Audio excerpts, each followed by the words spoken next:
Where do you go when you disappear all day? Just drive around. Sometimes I go to a bar. Sometimes I pull over by the side of the road. Just sit there for hours. Why? And you'd rather do that than spend time with me. Even if you have never drawn a specific creature before, you can use this simple approach to study them. Let's take this trash panda for example. I start by drawing a central line which acts as a guide for symmetry. Then I sketch the biggest shapes I can see, an oval for the head and these two shapes for the paws. They aren't even precise, you don't need to worry about it at this point. Then I add middle-sized shapes like the one for the mouth, two triangles for the ears, and small circles for the eyes. Once I'm satisfied with the overall position of these shapes, I begin adding more details. I divide the paw shapes into individual fingers, pay attention to distances and proportions, and make adjustments if needed. Using a quite hard HB pencil and using it lightly allows me to correct any mistakes or messy lines as I go. Starting with the darkest values, I gradually add shading, working my way through mid-tones. For the finest details, I switch to a softer pencil. A mechanical pencil with 2B lead comes in handy for fine lines, hatching, or tiny details. I often use a blending stump. This is especially useful when capturing the fluffiness of an animal or when it's very smooth and fabulous. And for pinpoint erasing, like for white whiskers, this elastomer eraser provides the clean finish I'm looking for. So don't be intimidated if you haven't drawn some animal before. Observe the reference, embrace the simplicity of shapes, don't worry about the mistakes, and let your pencil bring them to life.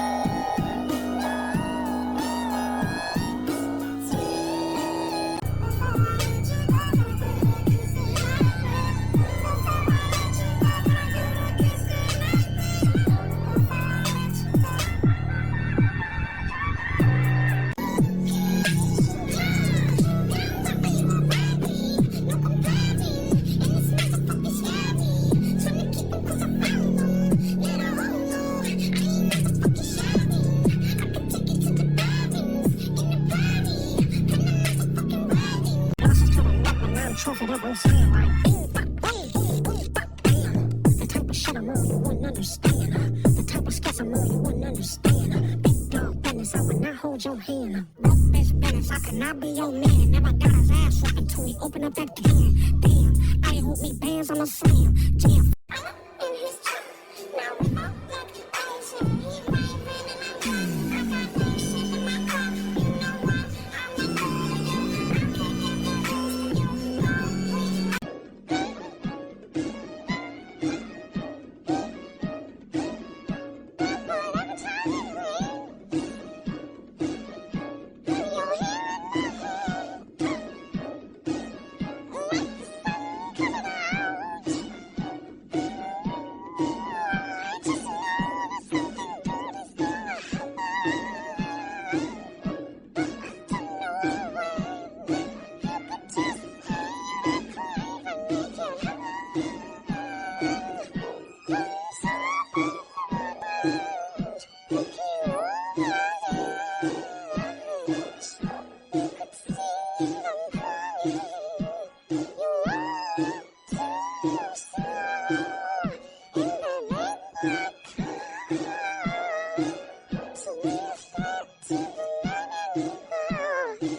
I wholeheartedly believe that art is a reflection of its maker, but have you ever experienced something where you're working on a project and you feel yourself change while you're working on it, and it's like almost difficult to complete the painting, but you kind of have to, and it's how do you strike a balance between who you were and who you've become and who you're growing into in your work? So that was the challenge for this painting anyway, and I tried my best to marry those two ideas and still make her cohesive. I don't know if I pulled it off, but what do you think?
Okay, don't be alarmed, but we're switching things up. I'm sure by now you all are very used to my colored pencil portraits, but today I'm putting away the tone gray paper. I know, but I wanted to try a style that's a little more unique and personalized, because I'm not gonna lie, that tone gray paper had me burnt out. And today's drawing is dedicated to like the 2 people in my comments asking me to draw myself. Definitely a change of pace, a little humbling, and it was also a little strange to stare at a photo of myself for 4 hours. My aim for this drawing was to just be more in tune with a personal style. I'm really into the more illustrative and doodle elements, and here it is. It wasn't quick, but I had fun with it. It's not perfect, but I'm still glad I branched out. And don't worry, I'll be back soon with your guys' requests. Let me know what you think. Okay guys, this is a tutorial for how I decorate my sketchbooks. So first I go on Pinterest and I choose out the pictures that I want to cut. Then I'll go on 𝗪𝗲 and I will sort of plan out how I want it to look on my sketchbook. Most of the time the printouts just consist of things I like and I'll just connect to my printer and print them out. So after everything's printed, I cut it out so I can plan the layout before I actually stick it all on.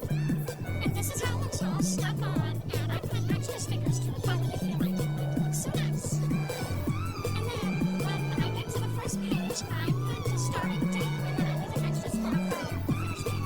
Yeah, that's it. Bye. Tough like the sky from a pair hole in the blues, like the blue collar red dirt attitude.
My name is Miguel O'Hara.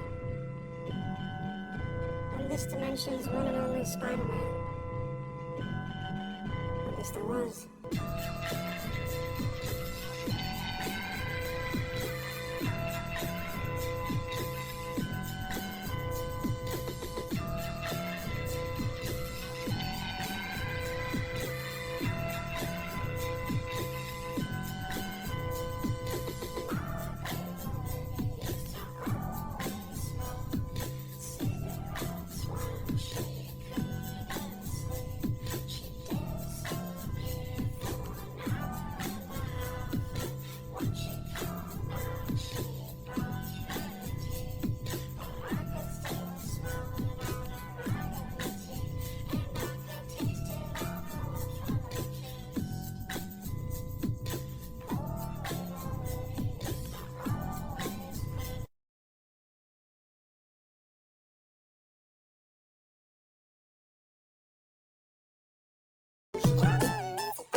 𝘂𝗏's 240 set acrylic markers with me, and when it comes to the paint consistency, I would have to say 𝘂𝗏 definitely has the thickest paint inside of their markers compared to all the other brands I've tried so far, so this is definitely a personal preference. Anyway, when it came to blending out the markers, I wet a paintbrush just a little bit and I went over the wet paint, and that's how you can blend pretty easily. And I did draw this on top of a 𝗨𝗏𝗍, which has very thin paper. There's also a gridded pattern, so you can see that it does cover up most of the patterning, and the paper is still in one piece. Thank you very much for watching.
Make some art.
It won't be too long till I'm not here to say how much you'll mean to me one day. I won't be too long, I want you to stay strong, cause it won't be too long. Just tell my baby close her eyes and wait for me to get off of my vacation, yeah. My life just wasn't no place. Contenta mi hija usando su imaginación en su pizarrón de luces LED. Le gustó mucho, su la pasa feliz dibujando, tanto que se olvida de su tableta, lo cual es bueno. Aprovecha que hoy es tan especial para comprarle uno a tu hijo y hacerle sus días felices. Aquí te dejo el link.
Estos marcadores me han dejado muy sorprendida la calidad que tienen por el precio que valen y en la cantidad de superficie que puedes dibujar prácticamente en todo. Así sea madera, cerámica, acrílicos, rocas, entre otros más. Los colores están preciosos, trae un total de 72 y bien vibrantes. Yo se los compré a mi sobrina que cada vez que viene a mi casa me pregunta por marcadores para dibujar y esto es una de las cosas que más me gusta, es que no se traspasa el color en las hojas. Ella hace muchísimos proyectos con su abuela donde dibujan en rocas y cuando vea estos marcadores que no se remueven les va a encantar. Te voy a dejar el link en el carrito naranja que te va a salir encima de mi nombre para que tú también puedas obtener los tuyos.